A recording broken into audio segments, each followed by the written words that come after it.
So we're starting chapter 2 now of your economy book. And we're going to be talking about economists and economic laws, the first principles of economics, and we're going to be talking about economic history.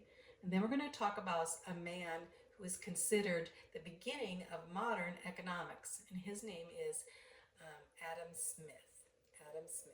And he wrote The Wealth of Nations. Very important when you're talking about capitalist and onto capitalist versus communism. They always go to Adam Smith. But even some of the communists, promoted and read The Wealth of Nations.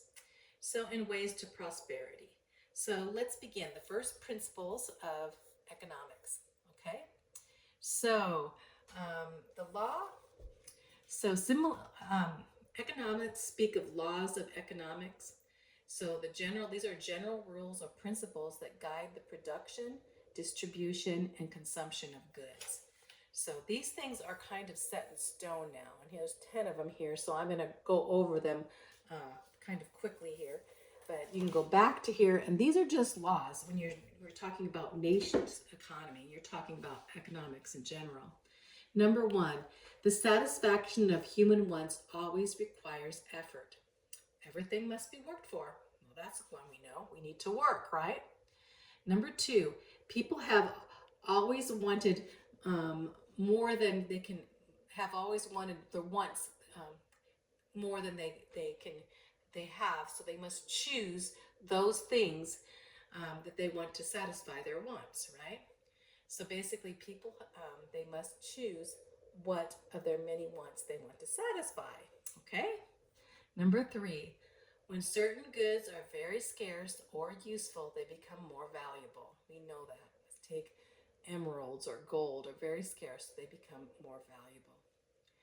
Number 4, every society is limited by nature in its capacity to produce goods. So we're always limited by our natural resources. If we don't have the natural resources, then it's going to limit our production. If say we don't have trees, then how are we going to make wood? So on to number 5. To produce goods, it's necessary to combine the 4 factors. And we're going to go over those 4 factors in production in the next chapter. So number 6, prosperous individuals and societies try to produce goods work as efficiently as possible. It's really important to produce your goods very efficient. Efficient, it means as fast and easy as possible, taking like an assembly line, and assembling things together real quick rather than one person doing one car, building one item, so on to the next 1, 2, 3, 4, 5, 6, 7. Number 7. To acquire capital or tools of production, individuals and societies must save, postponing consumption of other goods. So it takes a while. When you're going to start a business, it takes a while for you to gather and pay for the capital. Capital are your tools. So if you buy a farm, you got to buy the farm, and then you have to buy the tractors and everything on before you can start your production. So it takes some time to put capital together. So you have to pay for the capital so that you can break even, your break-even point.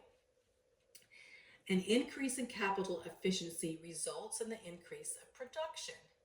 So that's the increase in capital efficiency, number 8. Efficiency will result in good things, is what it's saying. Increased in production of your goods. So number 9, the division of labor and specialization usually results in increased production. We went over that already. Division of labor will bring increased production. Economics that practice the effective division of labor require some form of money. The last one is, in order for economy and economic system of a government to flourish, they must have some system to transfer money, because it's hard if you in a advanced society, you can't go to the market and exchange your fruit that you grew for clothing or something. You need money, right? So basically saying economies need money, so some way of exchange. So it says most of these economic laws were not well understood into the latter part of the 18th century. Even though we have these basic rules, now they're set in stone, they weren't back then. And that's why a lot of countries, made mistakes. And a lot of our history has a long record of government failures because they did not follow these type of rules. So let's look at these other economies and how they ran. So we're going to start. I like this. It says experience. Oh, sorry about that. Experience is a hard master, Benjamin Franklin wrote in the 18th century, but fools will have no other. So, how important it is that we set forth and use the principles and look back at history in these times of economy and the pros and the cons of them. So let's go to the next section, early economic history. So economic history has a long record of government policies that failed because they were designed with a bold disregard for the law of economics. So a long history of failure. Okay, the first group we're going to talk about is the mercantilists. So what are they?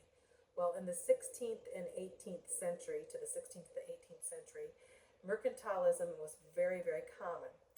And the aim that they had was to build up their state's treasury, no matter how, but to do this. And they did this because they needed well-equipped armies. They needed guns and gunpowder and all these things and soldiers.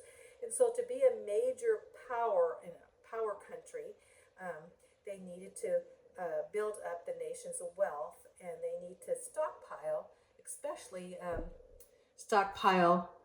When you say stockpile, they need to stockpile precious gold and silver and such like that. So most of when you think of these countries, I always think of England, France, Spain, Portugal, Holland. All these countries, they go off to find wealth, in the new world, and in that whole system, and trading and such, they were looking for gold and silver and these things to bring it back to the mother country. They were more concerned with their country and bringing the wealth back there. So, mercantile governments held great sway over nations and economy. One of their main concerns was with trade balance. So, what is trade balance? Trade balance is the difference in value of the goods that a country sells abroad compared to those it purchases from other countries. So it would trade, but their trade was basically they can trade things that they don't want to get valuable things to come in.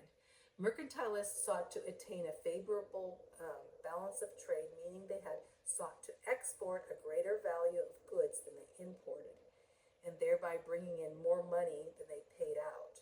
So that was their idea. And they supported the growth of their national population. So they were into having more people. So they wanted their country to have lots of people, lots of population, so that the population could work, and produce more, especially when the time of the factories came in. So they sought this greater value in people, even in child labor. Let's just say that. So they also discouraged foreign competition by enforcing important restrictions and very high tariffs was coming in, because they basically, as people were bringing things in, as tariffs were coming in, they were taxed on imports.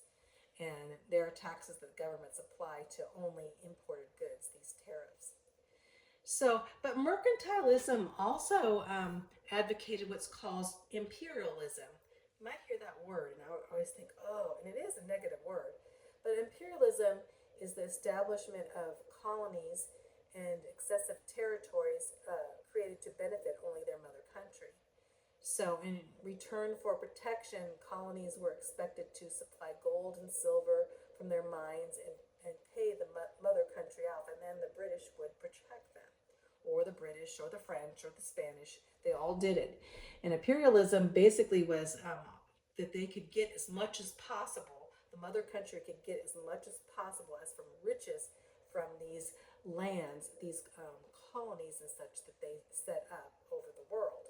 Imperialism looks pretty ugly, although, let me tell you something about um, colonialism and stuff at this time. One thing behind the gold diggers that went in for imperialists, bringing in the country, taking advantage of these third world countries and such. But in the midst of all this, we have a lot of missionaries that went in that did not have that attitude, that went and stayed there and brought forth the gospel on top of it. So it was a bittersweet time, needless to say. So let's go on with the mercantile system here. Let's see what else. Here we go. A system such as this was often called highly profitable for economic interest within the mother country. So, and they give an example here of Glasgow. It became the largest and most prosperous city in Scotland. Why? Because it imported and processed and distributed Virginia's tobacco crop. So, because they were so into the tobacco crop, and tobacco became such an important thing back then, that it caused, it actually had a cause and effect, and Scotland would flourish, right? I keep moving this around, I'm sorry. That's good. Okay, let's go up here a little bit more.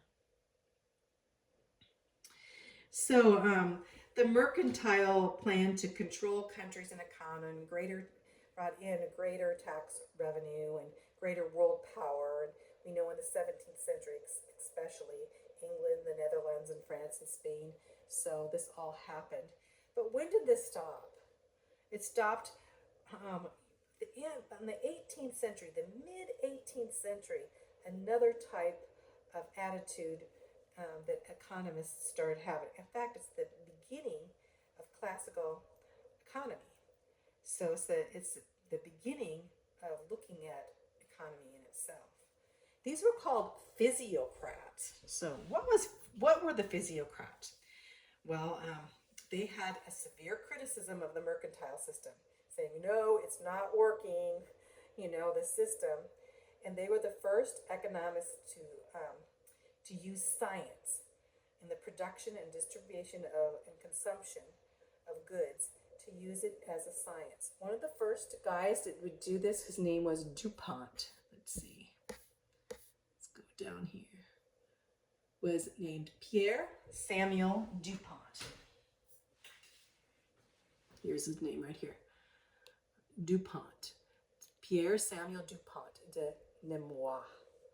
So, and he's often just called the main DuPont at this time. Later on, we're going to have a lot more of these guys, of his family and his son and his grandson. They're all DuPonts even up to the present time. But he published a book called Physiocracy, and that name means the rule of nature. And soon, because he was French, at this time, these economists would call themselves physiocrats. And so, and they met their title, that natural economy as opposed to unnatural, saying we want to present economy in a natural way, not an unnatural way like mercantilism does. So the physiocrats were some of the earliest influential advocates of what's called laissez-faire. Laissez-faire is a French term meaning let things alone. So they did not want the government to interfere. They wanted to let businesses, let the people, let them alone. Let them do as they would naturally do. And so they were called naturalists, natural physiocrats. And so the thing about the physiocrats, it makes me kind of smile, because they really, they were right, it was right before the French Revolution. So it was right above the French Revolution. In fact, DuPont was a friend of King Louis XVI, who was later beheaded in the French Revolution, right? So he was a friend of friend, and during the time of the French Revolution, the physiocrats were not looked to anymore, and all the DuPonts and the other physiocrats, they tried to move to America because they knew that France was fallen. And we know that by the French Revolution, how they came and they guillotined people all over, and all these things that happened. Oops. So it keeps falling off. Sorry. So let's go back. Sorry, I got physiocrats. So talking more about the physiocrats, very laissez-faire as we go through this. They wanted to abolish special privileges to industry, that the government would give industry special privileges. They wanted to abolish that. They wanted international trade that was not hampered by taxes. They wanted free economic competition, which lowers the price and prevents excessive profits. They wanted the measurement of economy not to be based on gold and silver, but on real wealth, and they believed the wealth would be from land. And that agriculture and mining would be the major parts of a prosperous economy. So but some things they didn't do. They didn't recognize intelligent labor and manufacturing as important. So they just basically focused on land. That land was what was important to a physiocrat. So, but they are called the beginnings of the classical economics. So the theories developed during this time of the 19th and 20th century that stated that free market was the best possible economic system. So they were beginning of the free market. And so here we have when King Louis XVI, who ruled, and the DuPonts were friends. And so they didn't have very much time, just a short period of time to be in France. And then what would happen? They would come to America. And guess who Samuel DuPont and his son were best friends with? Basically at that time, the president-to-be would be Thomas Jefferson. And so Thomas Jefferson supported France. You just know that in history. And especially supported the physiocrats and believed in their policies. And so you can see, because Thomas Jefferson ended up buying, the whole Louisiana Purchase, it was land, and how important land was to President Jefferson, to America at that time. And so the physiocrat belief really, had come to America. And the myths, not only in Thomas Jefferson, but also in, when I think of James Madison too. So, but out of all of this came the greatest economist ever, and that was Adam Smith, the founder of modern economics. So let's get into Adam Smith's life. So here we have the physiocrats, and when you think of physiocrats, you think of laissez-faire. They wanted little government involvement. They wanted to focus on land, those two things. So, but Adam would go further in his book called The Wealth of Nations. And he was considered the father of economics. And it was the rise and triumph of capitalism. So when you think of capitalism, you're going to be thinking of Adam Smith. So let's go on here.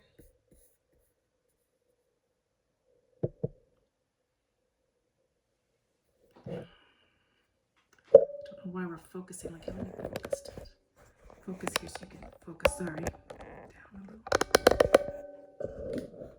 All right. Let's go up then.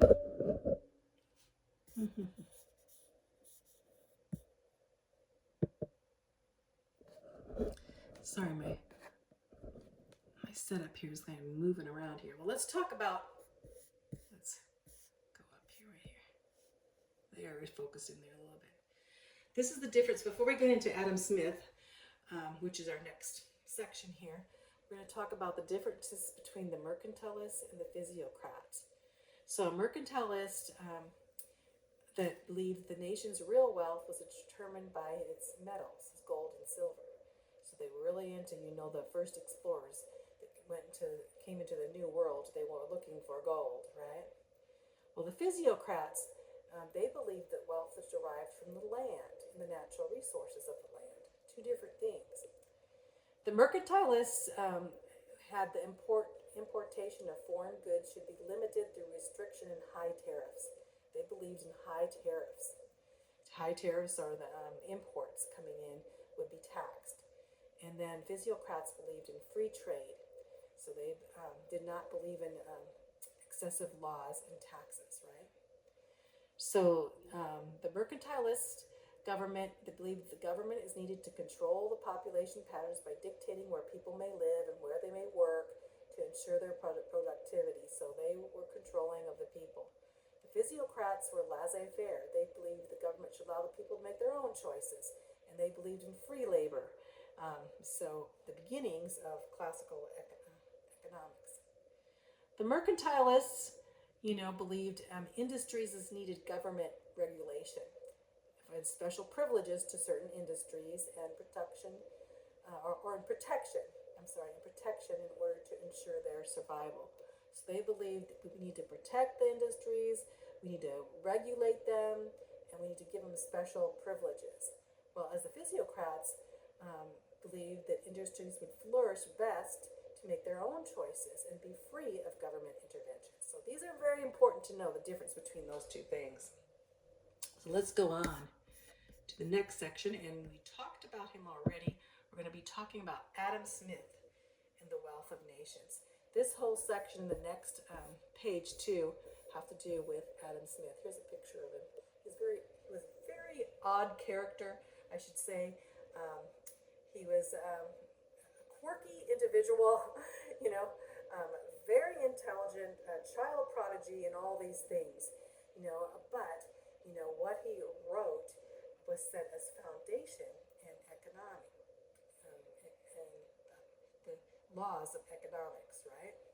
Adam Smith lived 1723 to 1790. Where did he come from? Scotland, little town of Kirkcaldy, Scotland, right here. So Adam Smith, what happened to him? I'm going to tell about his life too a little bit. So Adam Smith, when he was 3 years old, he lived in Kirkcaldy, Scotland, and a band of gypsies came through and kidnapped him when he was only 3. But his uncle went out to find him and rescued him from the gypsies. So you can imagine that right in the beginning, he was almost taken away, and we wouldn't have the wealth of nations and all these that he gave us, But bringing him back, this boy grew up with very exceptional skills as a scholar. When he was 10 years old, he went to and graduated from the University of Glasgow. At 10 years old, he went to the university. At age 14, he graduated and went on to Oxford University. So he's just a teenager at this time. So in 1759, he wrote his first book, The Theory of Moral Sentiments. And that book was so popular that even President John Adams, our second president, that was his book that he constantly read. And you're thinking, okay, here, in 1759, he wrote this book. In 1766, he lived in Paris. And who does he become involved with in Paris? Well, the DuPonts, of course. They were the physiocrats. And he loved their idea of economy at that point. But he said it was the nearest perfection to the truth, he thought. But he knew that he could go further in thinking about the economy. So then he returned to Scotland. And in Scotland, he lived with his mother for 10 years. So he didn't get married. He went to live with his mom, right? And during this time is when he wrote the Inquiry into Nations and Forces of Wealth of Nations. In 1776, published this book, which is called The Wealth of Nations, the most famous book in economy. It was a genius. He was an original genius. So he actually formed his ideas by observation, basically observing things. And so, in Kirkcaldy, they were known for forming nails by hand. But then he realized, there was a better method. So the cost of labor meant the price of the nails would remain high, but he thought, what other way could we get rid of this cost of labor on making nails? And so he noticed that the next town in Caron, ironworks, which were 25 miles away, they improved the method by a series of steps. So they divided the labor into steps. And in doing this, they became the leading producer of nails. And so right away, Adam Smith thought this was a division of labor, and which was a specialization. So he thought if we could do this with other things, if we could specialize in certain things, and as we specialize in certain things, like when you talk about making one thing, one piece at a time, as assembling line people. One, they make this, and the next specialize in this, and the next specialize in this. You could actually produce more in a more efficient way in a less time period. So this became very important. It says right here, so in Caron became the major industrial center just because their improvements of making nails into a series of steps. Here's the division of labor, the separation of work into individual tasks. The divisional tasks among the workers allowed the production of goods by people doing the jobs they did best. And this became known as specialization. So Smith read about the division of labor in his earlier books under the French Encyclopedia, and then he went on.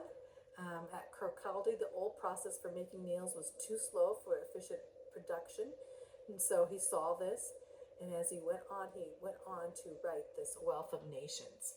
So he says, nation's wealth does not really depend on heaps of gold and silver, or luxurious consumer goods, or vast amounts of land.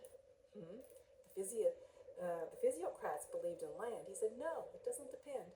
It doesn't depend on you that if your country has a lot of gold or silver. It doesn't depend if your country has luxurious things and goods or consumer goods, or if your country has a lot of land. It doesn't depend. Smith said that a nation that saves to build up the tools for production and uses those tools efficiently will prosper, while a nation that spends its resources unwisely and sinks into debt will experience poverty.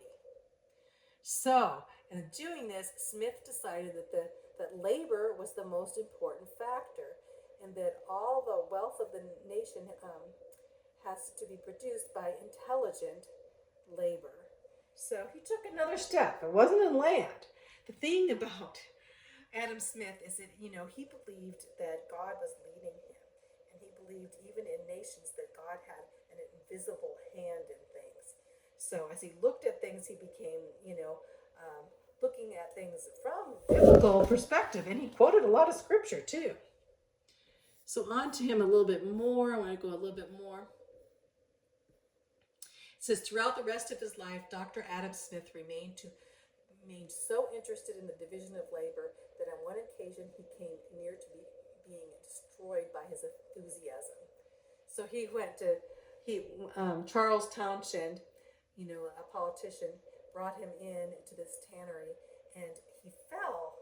He said they were standing on a plank which had been laid across the tanning pit, and the doctor, talking warmly on his favorite subject, he forgot where he was standing, of course, and he became precarious where he stood, and he plunged headlong into the nauseating pool that was there. There was a cold pool. Then they dragged him out, and he thought that he was going to die.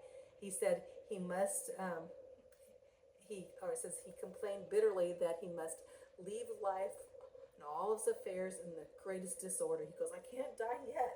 I still have a lot of things to do. Well, he didn't die at that point. But you can see here he's this scientist thinking about everything. He's not thinking about safety. And as he's speaking, he falls forward into this huge muddy pool, and they have to pull him out. Almost dies.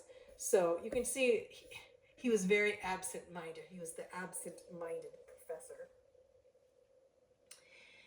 So he in the midst of all this, let's go over to the next page. I want to tell you some more things about him too.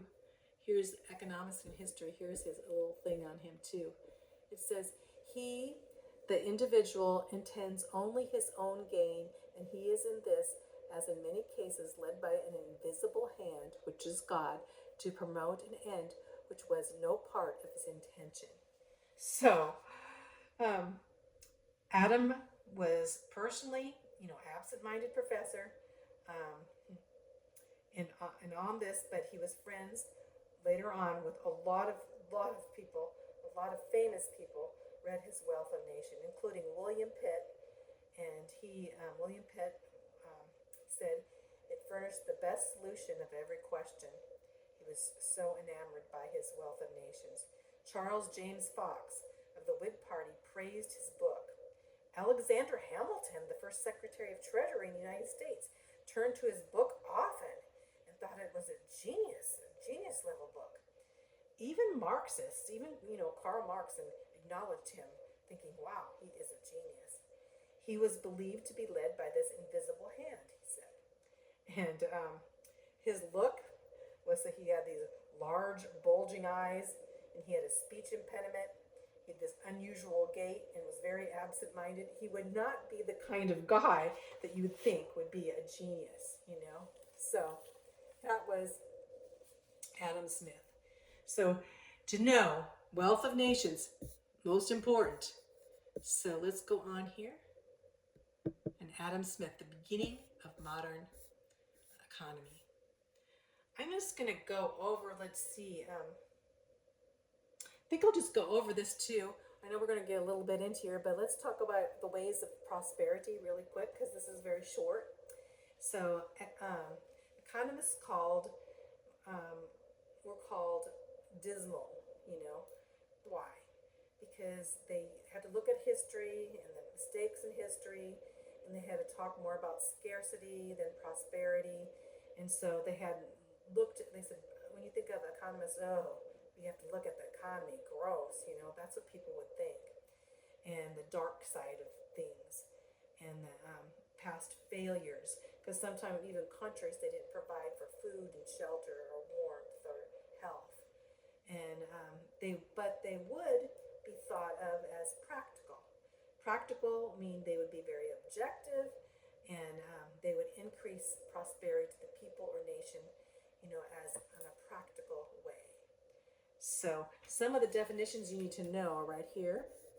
Prosperity. What does prosperity mean?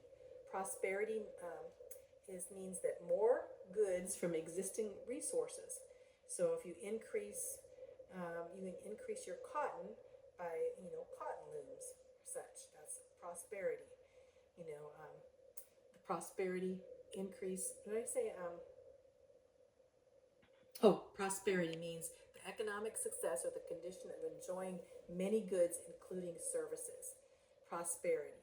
But to produce, how to get prosperity. Anyway, I started getting how to get prosperity. Let's go back to prosperity means the economic success or condition of enjoying many goods, including services. Wealth is the value of all things that people own, including money, property, capital goods, and consumer goods. So just know the definition of prosperity and wealth. And now let's go on to teaching prosperity. I kind of jumped ahead there. So let's go on to the next page. Here we go. We have a few things here written, and these are efforts to increase their wealth or diminish their poverty. How do we do these? Number one, produce more goods from existing resources. So that means that you are going to, here's an example. It's an increased amount of cotton goods from existing cotton mill by using looms, capital goods, more hours of the day, and thus producing more cotton cloth from their existing machines. So it's basically producing more goods from what you have. Number two, increase the amount of resources available for production of goods. For example, the scarcity of copper pipe could be reduced if miners were to discover a previous unknown source of copper. So you're going to increase the resources. You find some more copper mines, right? Number three, find new resources to satisfy existing wants. The invention of new formulas to make plastic instead. So now we don't have to use metal, everything metal. We can now bring in plastic, which would be sheep cheaper. So these are new resources. Number 4, to make goods already being produced more efficient and satisfying wants. And this is by making a certain amount of fuel last longer by insulating a house or a building so you don't have to use so much fuel. So make goods more effective in satisfying your wants. Reduce people's wants. Well, that one's a hard one to do sometimes, right? So, but basically, in reducing people's wants, during a time of wartime, they would ration food and such because they reduced their wants because they would turn down their thermostats to save at that time. So to save on things, reduce people's wants. The last one is to redistribute the goods that are already being produced among the population. This is the part that the communists use. They take things from the very wealthy and then they even them out so everybody has exactly the same, which ends up to be a poverty type situation with a few wealthy people in control. So socialist and communist governments have often used this method, taking away goods from property owning people who are relatively well off and giving those confiscated to goods to people who are relatively poor, which we find does not work, especially the government controlling. You have to have a totalitarian government usually to do that. So all these methods for dealing with wealth and poverty have been tried repeatedly with varying degrees of success. It should be noted that except for the 5th and 6th methods here, harder and more intelligent work is required to increase prosperity. Goods can be produced only through some amount of labor. There has to be some kind of labor. Human activity, which results in the creation of goods and services, is very important. For this reason, we emphasize work in the following chapters of this book. How important is work? So, here's a quote here. It says, "The art of economics consists in looking not merely at the immediate, but at the longer effects of any act or policy.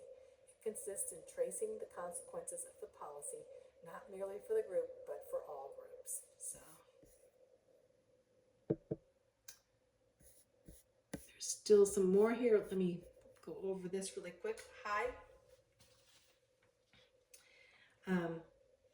So highly productive economics, when you think of that, are due to ingenious people. That is, by persons that are good at inventing. I say intervening, they're good at intervening by inventions, and good at planning and good at making things. So highly productive economists let inventors invent. They let people, the planners plan, and they're very good at making things. As long as ingenious people have opportunity to do their work in freedom, they need the freedom to do this, then the economy will prosper. Even countries with very little natural resources like Switzerland and Japan may become very prosperous if their peoples work willingly or intelligently inclined. So, on the other hand, when society discourages ingenious people, you'll have prosperity diminishing and scarcity prevailing. So, a country with large national resources may be poor because the people are unwilling to apply their work and to use their natural resources. So here's a quote here. It says that the true source of prosperity is diligent work directed by ingenious intelligence, allowed to develop under conditions of freedom. So under freedoms, we're going to let the inventors invent. We're going to let the geniuses do their work, aren't we? So, if human beings did not produce, distribute, and consume, the human race would cease to exist. Because economic activity is necessary to our survival. Economics is a valuable study because it's necessary. Yet what economics can teach us is very limited because get down to the nitty gritty, huh? Because economics is not a religion. It's not a political system. It's not a recipe for happiness. None of those things. It's a science. Economic science does not tell us about the spirit of life, the purpose of life, or the mysteries of the universe. It does not offer us wisdom or anything except the art increasing the wealth of nations. To point out the way to material prosperity is limited, though very useful in the aim of economics. Simply acquiring goods ought not to be the whole purpose of anyone's life. The person who thinks of nothing but making money may benefit other people through his productivity, but he injures himself by never developing into the person he could be. Jesus taught us that the aim of life is not to merely get and spend, but rather to lay up our treasures in heaven. I like the way that ended. Jesus said, let's lay up our treasures in heaven. So economics in itself cannot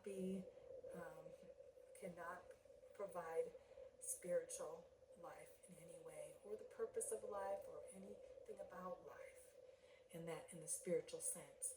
So it's so important, as Adam Smith said, we must be guided by this invisible hand, which he believed was God through the Lord Jesus Christ. And so he believed as a Christian ethics of economics, believing that yes, you can have all this stuff, but it doesn't mean anything, does it?